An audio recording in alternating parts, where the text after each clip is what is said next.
Hey everybody, let me share this with you.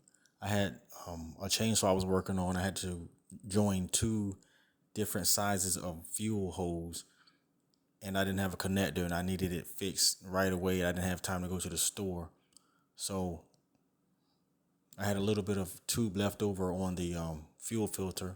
So everybody has a can of spray laying around, brake cleaner or what have you. Just take the straw out.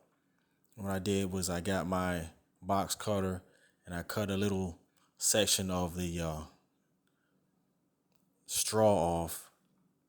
I placed it in the tube on one end, and then I stuck it into this skinnier tube that was in the fuel tank of the chainsaw, and I just returned it back to the fuel tank and started her up.